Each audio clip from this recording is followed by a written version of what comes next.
It's time for the Phil Ferguson Show.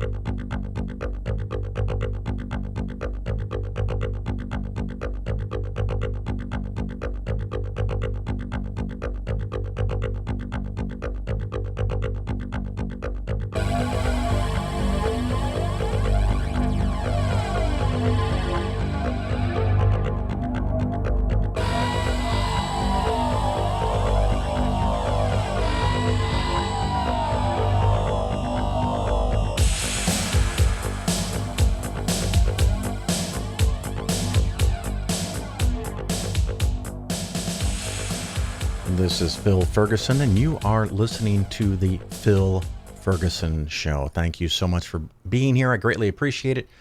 A little later in the show, I'm going to have a segment on the pros and cons of driving my really slow charging EV, relative to other EVs anyway, from Chicago to Orlando. I did mention this last show, but apparently my title of the last show indicated that I had that segment in it. So my apologies for that confusion. And of course, the really short answer is, yeah, it took a lot of extra time for us to drive our 2019 Chevy Bolt EV with the B for Bravo Bolt, Chevy Bolt EV from Chicago to Orlando.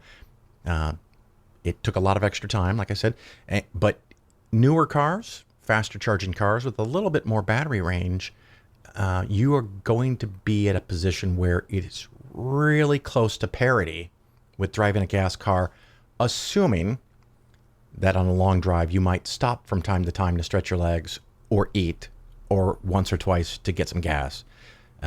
The faster charging electric cars are really close to the time that you would spend driving a gasoline car. So I'll go over some of that. Also in this episode, of course, is the Polaris Plan Part 5. So that's coming up. Other news, not when I'm recording this, but probably by the time that you hear this, this weekend is the funeral and cemetery service for my older brother, Terry, who passed away at the age of 61. And of course, losing anyone close to you is tough, but 61, since I'm now 55, I think, 61 seems really fucking close. He had some additional complications, really bad diabetes, and was really heavy. So that didn't help. Maybe a little extra motivation for me to keep on my journey where I'm very barely, slowly, over years, losing pounds. I probably weigh close to 35 to 40 pounds less than my peak several years ago. It's just not as easy because food is yummy, and apparently, like my older brother, candies, I like candies. Boy, they're tough but I'm working on it. So we have that coming up this weekend. So yeah, a lot going on in my life. Now, Polaris is becoming federally registered. It actually is now federally registered.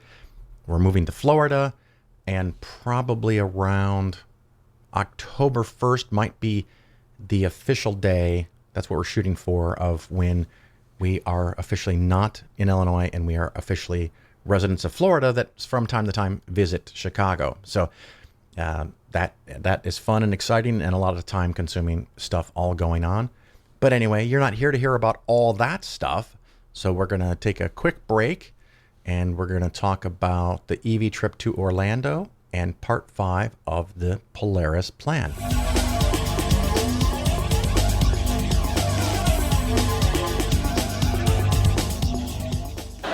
As you get older, you just ditch certain things as you get older, and it's a pleasure to do, right? I mean, for example, right, religion is a very good example. I wouldn't be a very spiritual man, right? I don't believe in God, right? Still Catholic.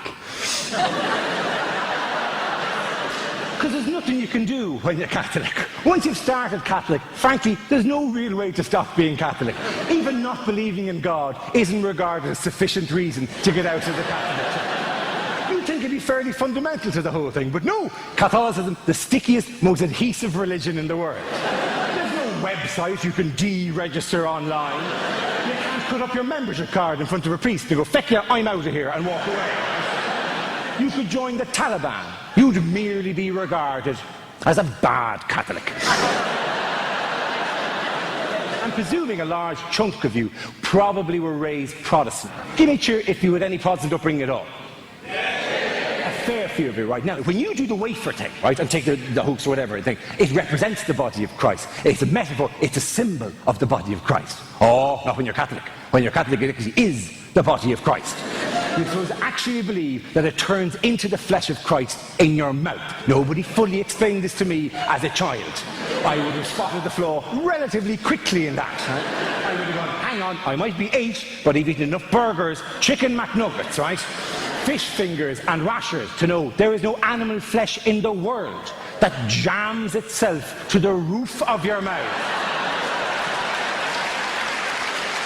and hoovers all of the moisture out of your body until you're looking at your mother going, can I take it down with my finger?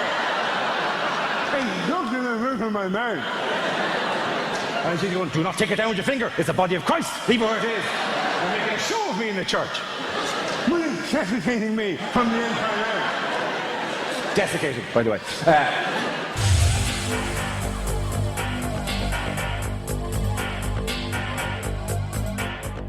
You're listening to The Phil Ferguson Show. The Phil Ferguson Show is for educational and entertainment purposes only. Nothing said on the show should be interpreted as personalized investment advice. Investments should be based on your personal situation, and you, of course, should consult with your financial advisor or tax professional before taking any actions. This segment is about electric cars, a little bit about electric cars, and my electric car in particular. So some things you need to know, of course, an electric car, if it's 100% electric or a BEV, battery electric vehicle, it does not have any gasoline. It does not use any gasoline. You have to plug it in somewhere and add electricity. A couple of foundational topics to discuss is how fast you can get electricity in. That's called kilowatt. That's the rate of transference of electricity. And how much electricity it can store inside of the battery. And just to make it confusing as fuck, that's called kilowatt hours. So hopefully I don't mess those two things up during this discussion. Another thing to understand is at this point in time, there's 3 different levels that you can charge your car. Level 1 is your conventional home outlet. That, generally speaking, can add 1 to 1.25, 1.5 kilowatt. And in an hour, of course, it would add 1 to 1.5 kilowatt hours to the battery. 1 kilowatt hour in your car, in a very efficient car with local driving at low speeds, might give you 5 miles of range. In a very big and heavy vehicle at a high rate of speed, for example, if you're driving the Chevrolet Hummer, massively heavy vehicle, I think it's 9,000 pounds, you would be lucky on the highway to get 2 miles per kilowatt, maybe 1.8. So you could charge from a home outlet for an hour and get 2 to 5 miles. That's not a lot. Now, if you have an upgraded outlet in your house, generally speaking, your home outlet might be 10 to 12 to 15 amps and 110 to 120 volts. But if you put in a more powerful connection, a more stronger, bigger, faster connection, something that you might use for an electric dryer, or more importantly, for an electric oven, electric stove, range, cooktop, oven, all of it together, that might be up to 50 amps at 240 volts. And you can charge a car much, much faster. So you can add 7 to 10 would be the rate of flow, 7 to 10 kilowatts. And in an hour, you could add 7 to 10 kilowatt hours to your battery in 1 hour. So on a level 2 charger, theoretically, you could add 20, 25, maybe even 40 miles of range, depending on the specific electronics of your car and the capacity. The next level, sometimes called level 3, I have been known to do this. It's very convenient. Level 1, 2, and 3. Some purists will argue it's not level 3 semantically. Definitionally, they're correct, but whatever. It's called DC fast charging. where you often pull up to a tower or a station. It can be at your car dealership. It can be at a gas station, which I think is the future. It can be at a Walmart or a Target or a Meijer giant department store kind of thing, a discount store with huge parking lot. And hopefully at the back, far away from the store, you can pull in and do DC fast charging, which in 15 minutes could add anything from 30 to 40 miles on a slow charging car like mine, the Chevy Bolt EV, and that's with a B for Bravo, Bolt, because they also have the V, Volt, but the Bolt, to something like the Hyundai Ioniq 5 or some other $100,000 vehicles that in 15 minutes could add 150, 200 miles of range, which is pretty fucking cool. The cars that charge really fast. It is not as fast as driving long distance in a gasoline powered car. But if you include a couple of stops for bathroom breaks, a couple of stops for refilling your tank with gasoline or getting out just to stretch your legs, the cars that charge 150 kilowatts or faster, 200 kilowatts, are getting, they're pretty much parity with a gasoline car with modest stops. And I'll get into that a little bit more. So for me specifically, we recently, my wife and I, drove my Chevy Bolt EV from the Chicago suburbs to the Orlando suburbs, approximately 1,200 miles. And it was a struggle. I don't want to sugarcoat it too much. Now, my car is a 2019, so it's already 4 years old. Batteries have come a long way. And yes, some people will correctly point out that 4 years ago, or even a few years before then, I could have easily bought a Tesla with much better batteries, much faster charging speeds. You're absolutely right. However, this car was an economy car that I paid $28,000 for, net. It has a lot of bells and whistles, but I got a tax credit, I got a discount, I got allowances. I happen to have other ways and means to get the price down, so I paid net $28,000. At the time, a Tesla S might have been, I don't know, $70,000, $80,000. I would expect an $80,000 car to be better than a $30,000 car. By the way, if you get the base Bolt today, the MSRP on that, if you can get MSRP, is about $26,000. So if you want an affordable economy electric car, that's where you want to go. For driving around the metropolitan area, for driving all around the northern half of Chicago, I could go to the Wisconsin border and back. I could go well over into Indiana and back. I could go to Bloomington, Illinois and back. I did once Champaign and back, but that's at the very end of the range. And I had to do it on the state highway, not the interstate, to keep speeds down. Another thing with electric cars, the faster you go, generally speaking, the less range you can get. This is true in a gasoline car, except the fact that in a city, in an electric car, you get to recapture the momentum, the energy. I may not be using my physics words correctly, so forgive me. But in a gasoline car, when you brake, that energy is lost as heat and friction with the brakes. With an electric car, it's recaptured. That's why sometimes gasoline cars can do better on the highway, have a higher miles per gallon on the highway because they're not braking. With an electric car, it is recaptured when you're braking, so your city performance is fantastic. I could get in my car for about $1.10 of electricity, close to 50 miles. On the interstate, it's more like 30, 35 miles, maybe 40 miles, depending on the conditions. But because of the limited range in my car, it's rated for 260. That's an average with city and interstate. But if you go all interstate, it's not going to be 260. It's going to be the low 200s. And the faster you go, the lower that number is.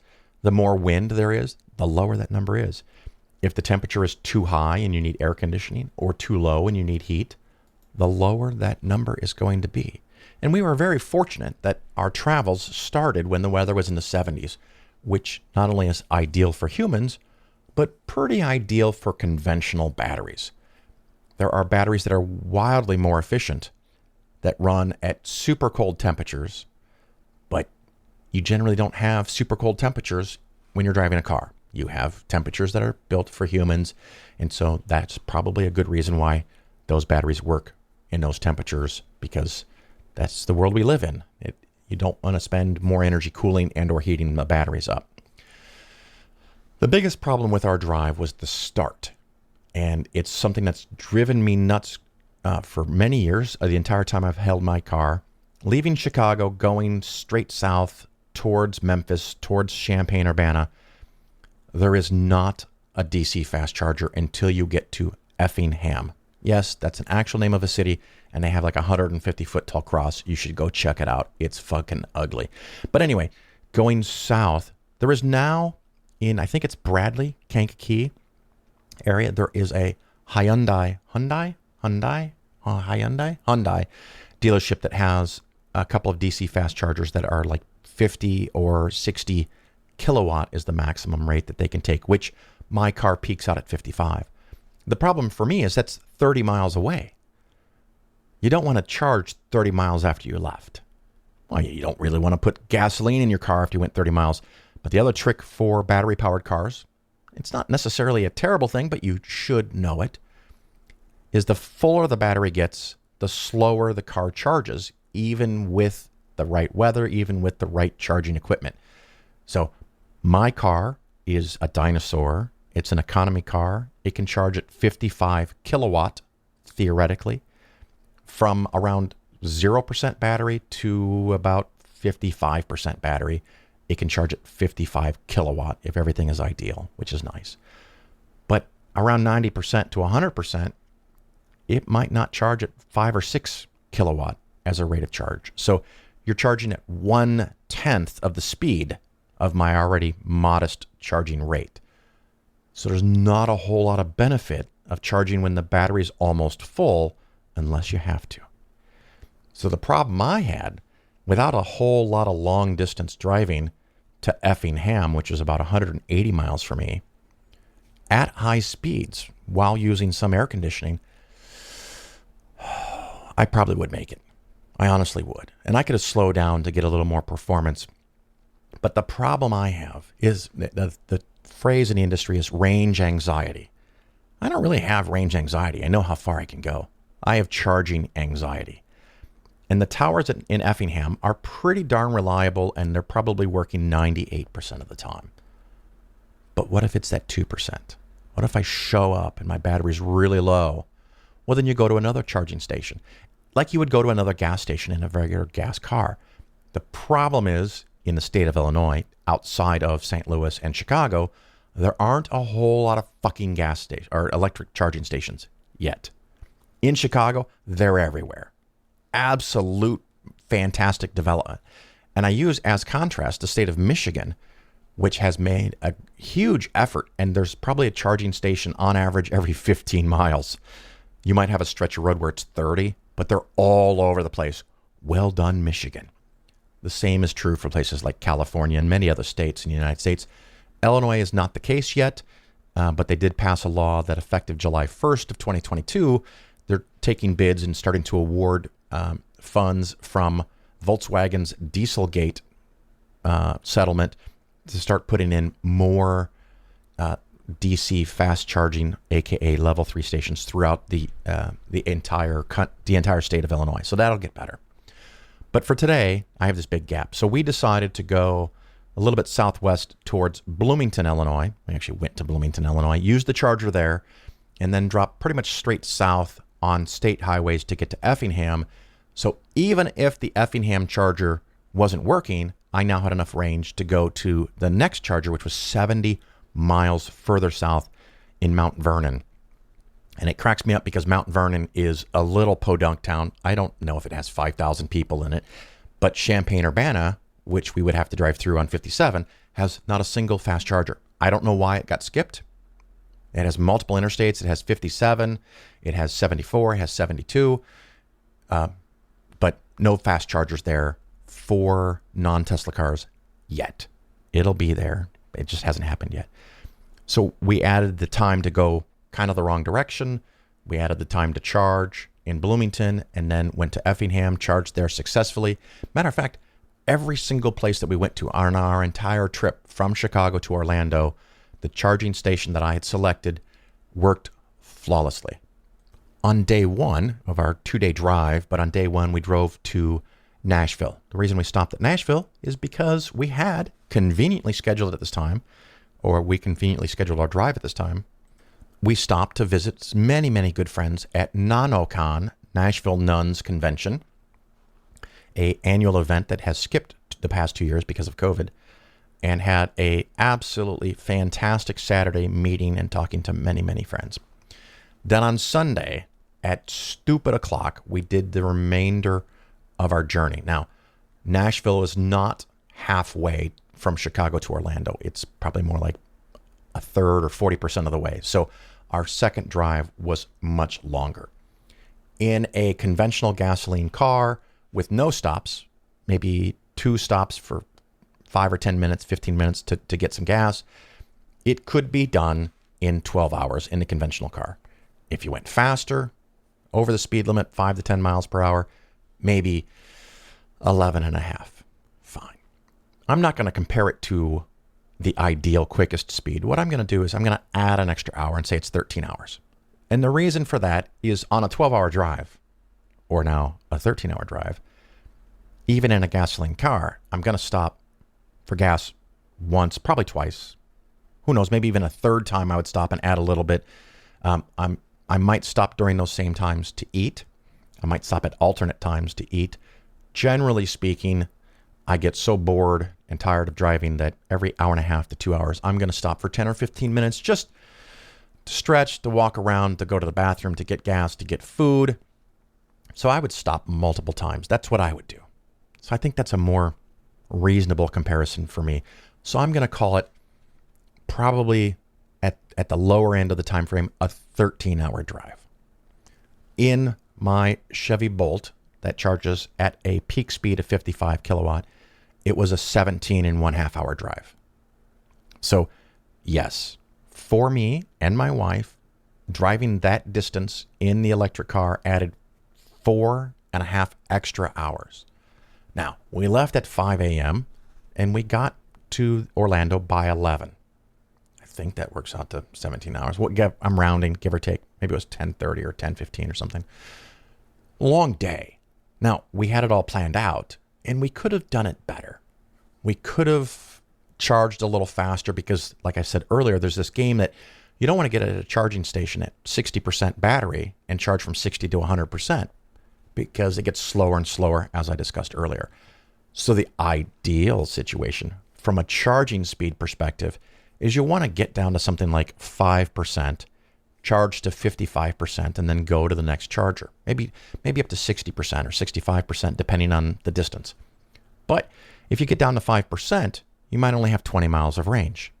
So you see where I'm getting here with this is that if that charging station doesn't work, you're screwed. You have to find a level 2 charger, and you say, okay, on the level 2 charger, I just need to add enough to get me to the next high-speed charger. And so, poof, you just added an hour or two to your time for the day. So you don't really want that to happen either. The nice thing is that from Nashville to Orlando, the average distance between charging stations, DC, fast charging stations, is about 30 miles. The first part of our trip, like I told you earlier, on I-57, not counting the first stop 30 miles from my house, it's 180 miles to the first station. So I had to go a little bit out of my way. And so the first 2 stations were 100 miles apart. Then the next one was 70. So big stretches, not a whole lot of room for error. That's an Illinois problem. And it's going to be fixed in the future. But from Nashville to Orlando, average every 30 miles. So what we would do is at the beginning we could drive further, and we went oh my God, what is the name of that city? Hang on, I got to look at the map. Let's see here. Yeah, Chattanooga. I don't know why that always slips my mind, but Chattanooga, and this is one of the perks here.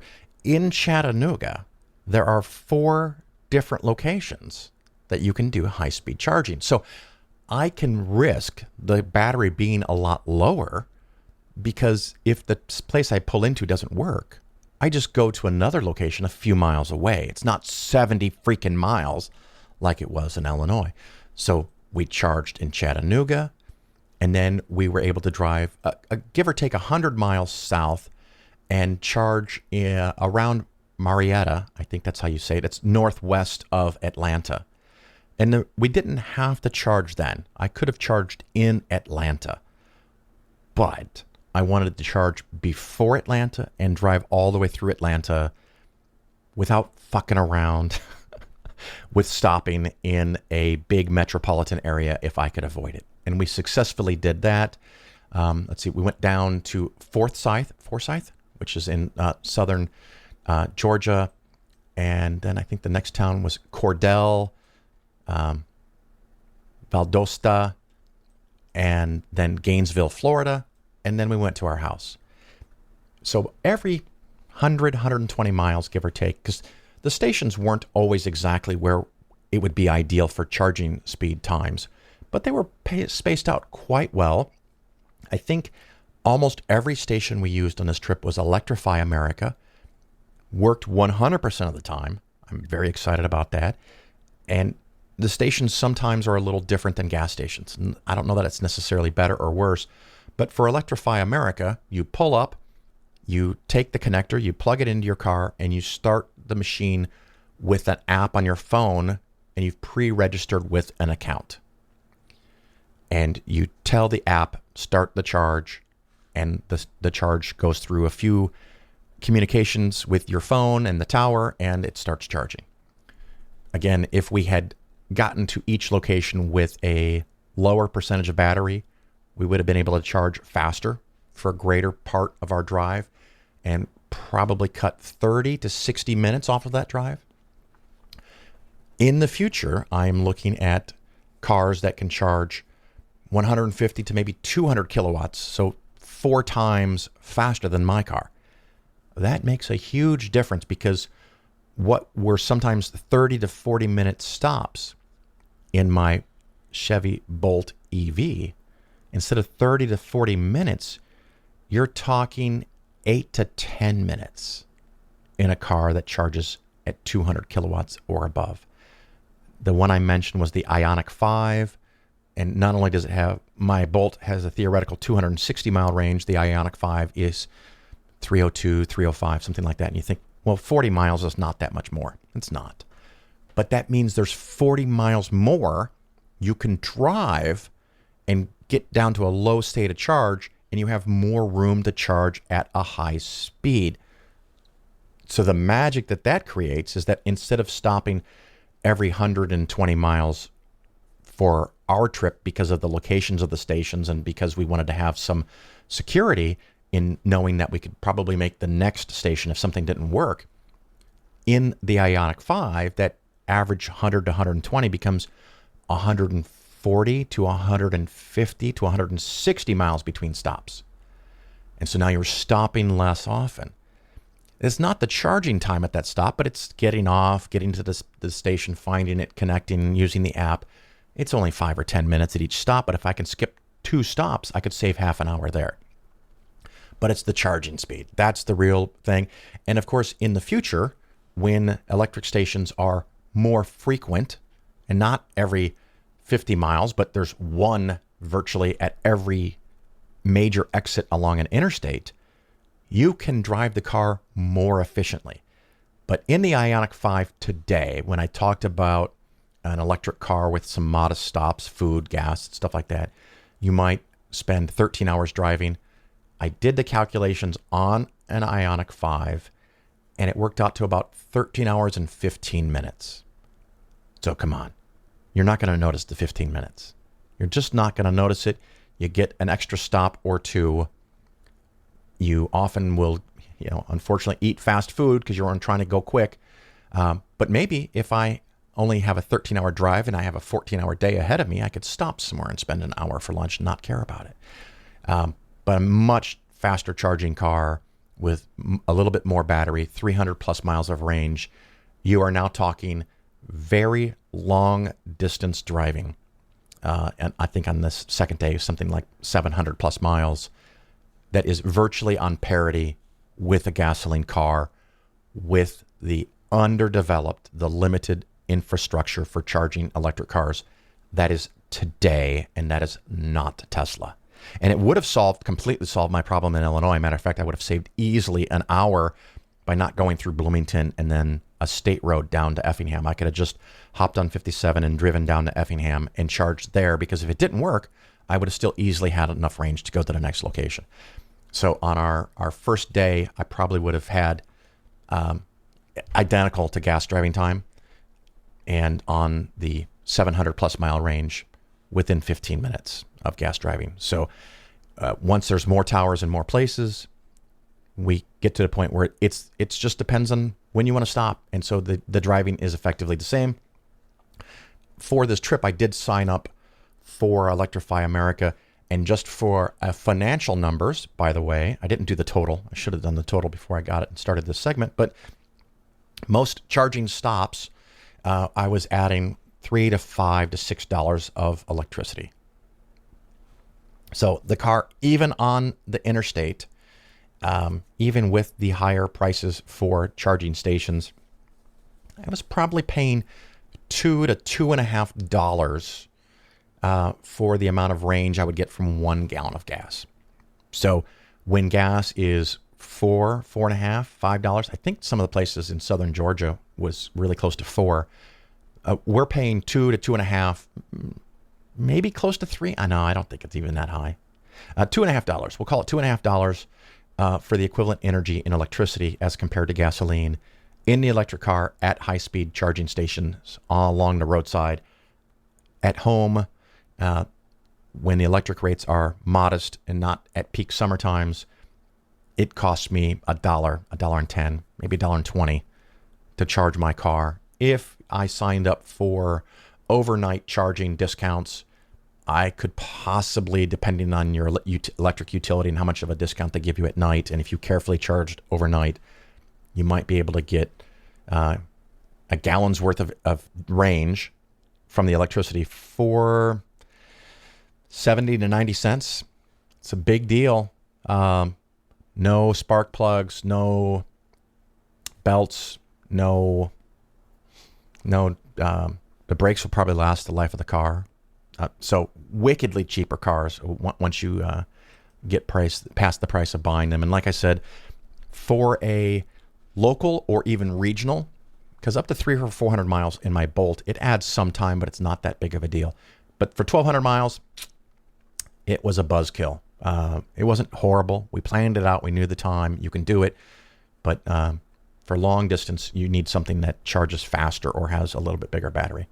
So probably more than you ever wanted to know about EVs, but hopefully a realistic analysis helps you out somewhat. If you have questions about EVs or anything else in the show, you can send me an email, phil@polarisfinancialplanning.com.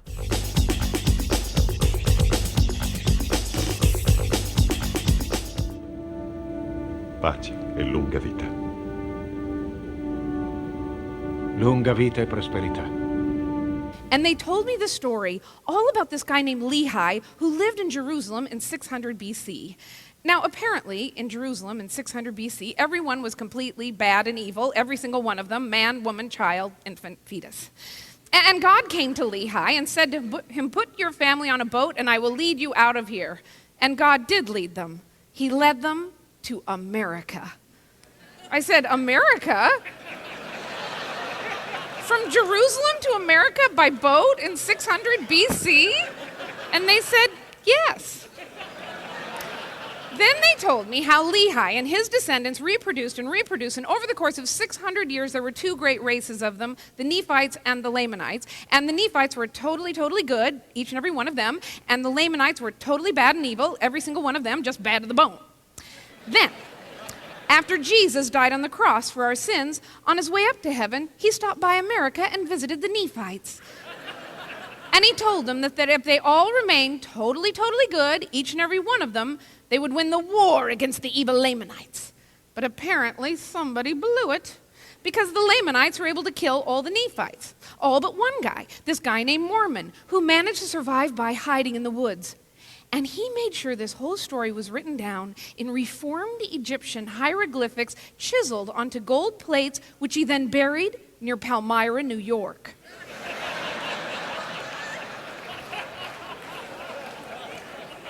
Well, I was just on the edge of my seat.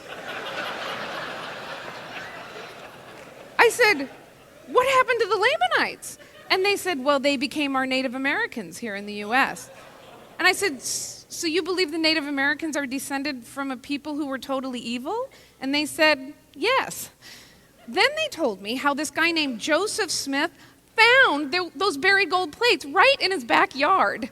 And he also found this magic stone back there that he put into his hat and then buried his face into. And this allowed him to translate the gold plates from the Reformed Egyptian into English.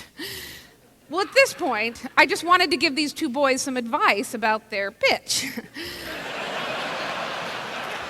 I wanted to say, okay, don't start with this story.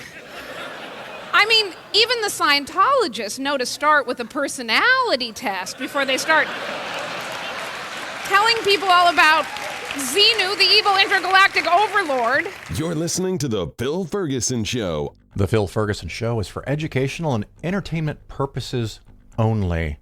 Nothing said on the show should be interpreted as personalized investment advice. Investments should be based on your personal situation, and you, of course, should consult with your financial advisor or tax professional before taking any actions. This is the Polaris Plan Part 5. If you've not heard the previous shows, you probably do want to go back and listen to 1, 2, 3, and 4, because otherwise 5 may not make much sense. Next episode will be Part 6, and that will be about the U.S. stock market part and how I do that. This is about international stock index funds.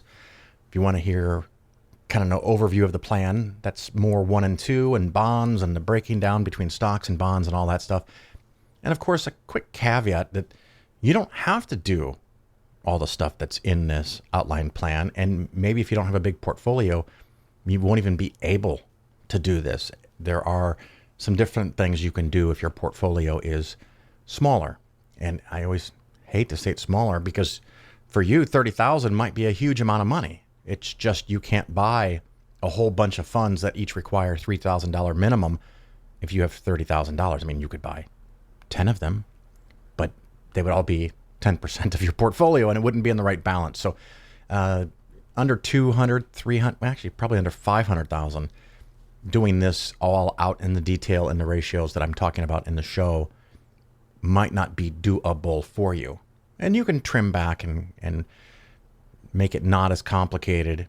And maybe a couple episodes after I finish Part 6, if people want, I can do a review of a topic I've covered years ago, but what to do if you have $1,000 or $10,000. Probably I'll do that. But for now, this is Part 5 of the ongoing series. This is the international funds. So I want to do with international stocks the same thing I do with U.S. domestic stocks. But to my knowledge, I cannot. And again, I'll elaborate in Part 6 what I do with U.S. domestic stock index funds.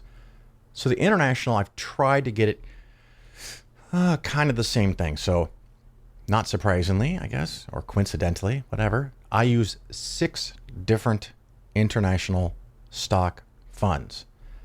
The first 2, I don't think are technically index funds, and so their expenses are a little bit higher, 0.3 and 0.36, but they're not the normal industry 1.2 or 1.5 or something like that.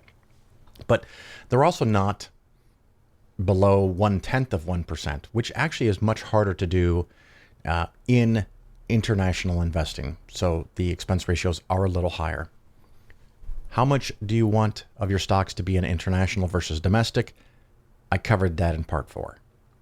So now, going forward from this moment, everything I'm going to talk about is you've already decided how much of your money you're going to put in international. Again, go back a few episodes if you want to learn how to do that. So I'm going to talk about maybe a theoretical $100,000 that you're going to put into your international stock portfolio. Just pretend like you have 100,000 in international stocks.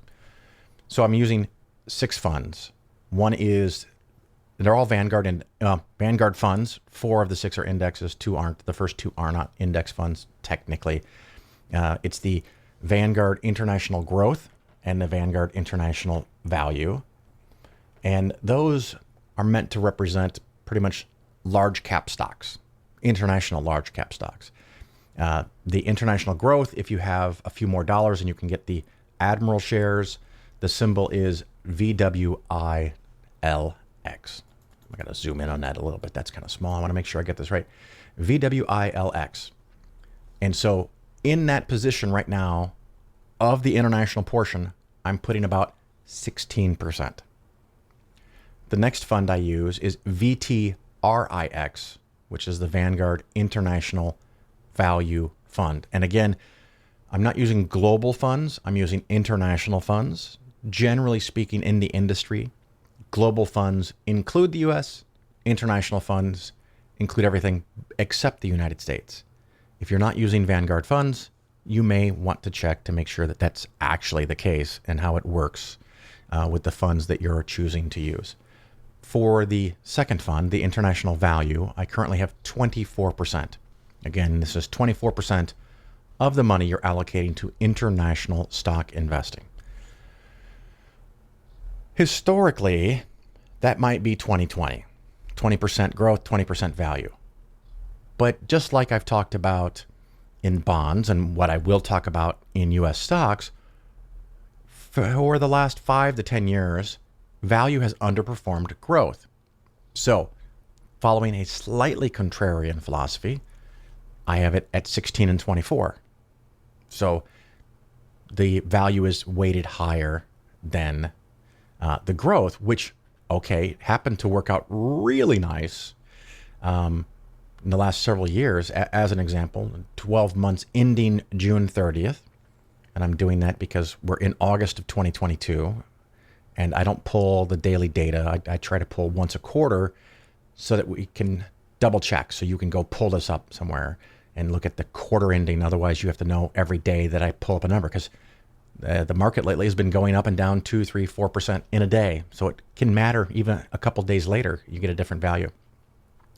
But the thing that's interesting is ending June 30th for the 1 year performance, value is down 17.5, but international growth is down 36. So boy, did that work out nicely. 2 other funds that I have that are 10% each of the international exposure, 10% in the Pacific Index and 10% in the European Index. The first fund is VPADX. The second one is VEUSX. So the Pacific and European, 10% in each one of those. Again, it's one of those things that if Europe or Asia happens to do particularly better or worse, you can rebalance in those different investments. I don't, at this time, like any other breakout segments, parts of the globe other than the Pacific and the European, which covers, a lot of stuff in those funds, good or bad. Also tend to be a lot of large cap international stock funds. So the next thing we have is the Total International Small Cap Fund for Vanguard. That is VFSAX. VFSAX. That's 20% of your international holdings in stocks, and that's small stocks from around the globe, excluding the United States. It's nowhere near as much small and medium cap that I would have in the US, but it's small cap. So if there's a part of the market that happens to do different, if small cap does really well for a year or two, you might end up having too much of your portfolio in this, and you can rebalance or dollar cost average in or out, depending on where you are in the life cycle of saving and investing. The last fund of the 6 is the Emerging Markets Stock Fund. That is VEMAX. And that's one of those funds that has just a little bit higher expense ratio. Let's see, what is that number here? It's a 0.14. The small cap is 0.16.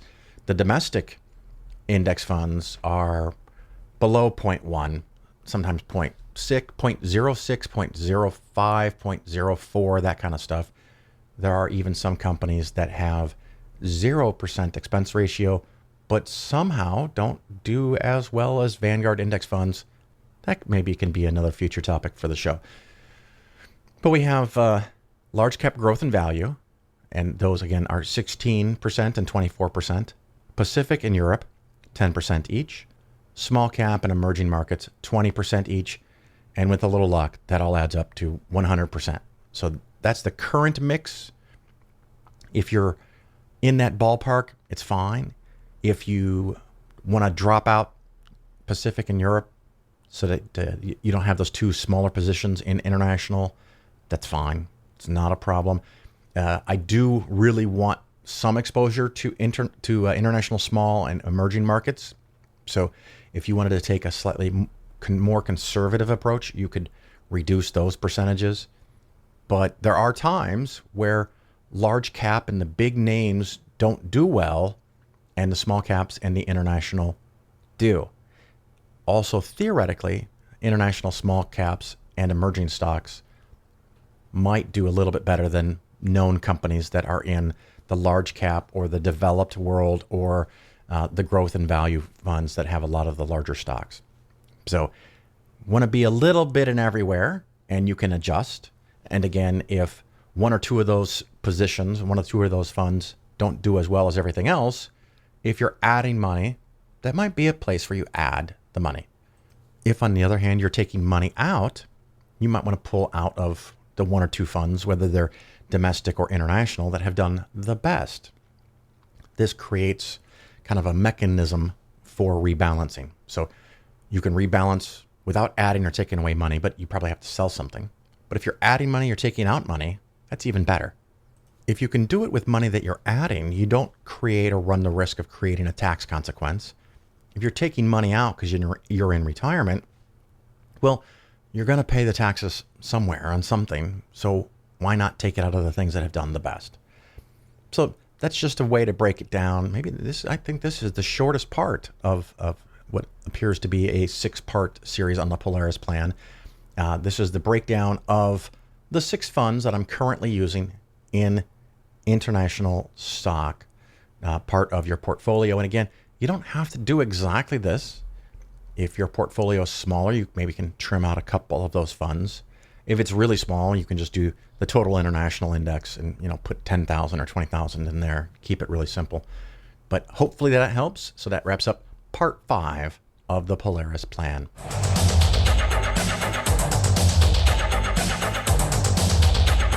Thank you again for being here and listening to the show. And hopefully part 5 of the plan helped you get a fuller picture. And like I said, the next episode is part 6 of 6, where I'm going to talk about the allocation and the use of very specific Vanguard index funds for the U.S. stock market investing portion of your portfolio. I don't know what else we'll talk about. I do have some interviews scheduled coming up, so hopefully I have some good guests on that you will enjoy on the show. That is going to be a lot of fun. What else is going on? I guess, I will be going to CSICon, Center for Inquiries conference in Vegas. I think that's October. And then the following weekend, I think it may be backwards, but I think the order is Las Vegas for CSICon, and then the following weekend in San Antonio for the FFRF National Convention. And I'm hoping that the weather is cooled enough so that we can actually have air conditioning in Texas, because I know there have been the occasional problems with electricity for everybody in Texas. My condolences there. Hopefully that works out and is just perfectly fine in October. We also have new news. Congress passed and Biden signed a new law. What is it called? The Inflation Reduction Act, which finally Democrats have come up with a cool name for a law or an act. Inflation reduction. If you don't vote for that, who doesn't want to reduce inflation? And whether it does or doesn't reduce inflation can be argued, and we'll see, and it might take quite a while to do it. They can at least put people on the other side in the position to say, you voted against inflation reduction. So, yay. It's just like a few years ago when they had the Tax Reduction Act where everybody got a tax deduction or a tax reduction. The unfortunate thing is the vast majority of people, their tax reduction was very, very small to start with, at least.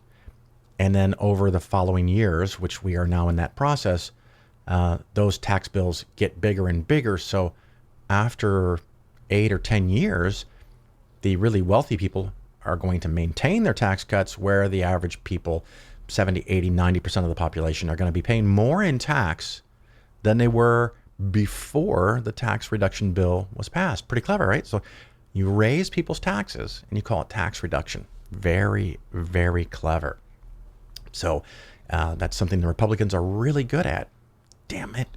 Other things going on. Oh, because of that, there might be some new rules and some new laws about credits and allowances buying cars, electric cars in particular. A whole new set of rules on what cars qualify and what cars don't qualify. At some point when I understand them better, I might go over them. The one thing that is a bit of a hiccup for me, and yay me, if you make too much money, you can't get a credit at all buying an electric car. Now, honestly, that's actually seems kind of fair.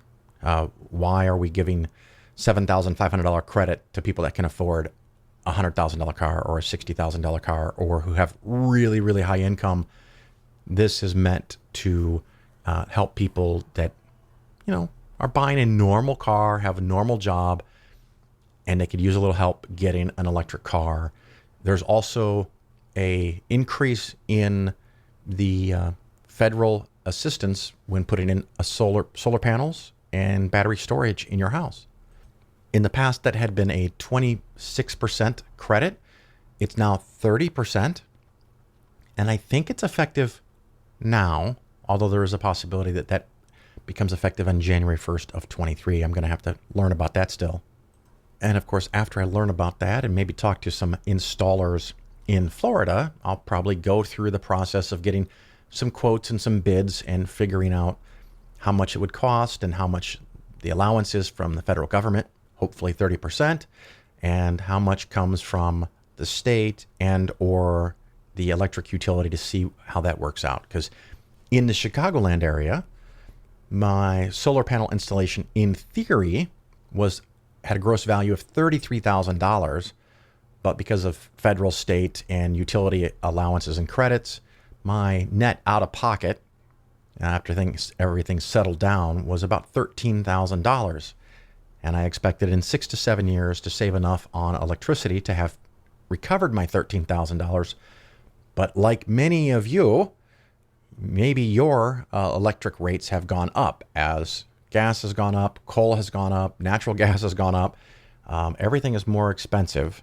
And so my electric utility has gone up. The last month, we used in the Chicagoland house 2,000 kilowatt hours of electricity. That's a lot. That's a lot. The average American family uses between 800 and 1,000, is my understanding. My house is bigger than average, and I have at least 2 cars that use electricity instead of gasoline. So it's still way cheaper than the gasoline, but it adds to the bill. So when people say, well, if you use all the electricity in your house, does your electric bill go up? Yeah, of course it fucking goes up. If I'm using more electricity, my electric bill will be bigger.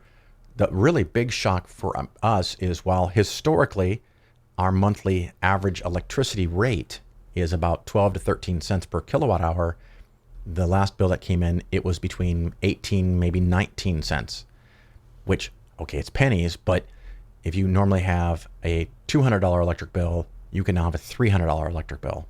And for some people, that can be pretty close to a deal breaker. You just don't have the money. The amount of electricity we used would have put our electric bill really close to $400. And like I said, it's a bigger than average house. I like it cool in the summer.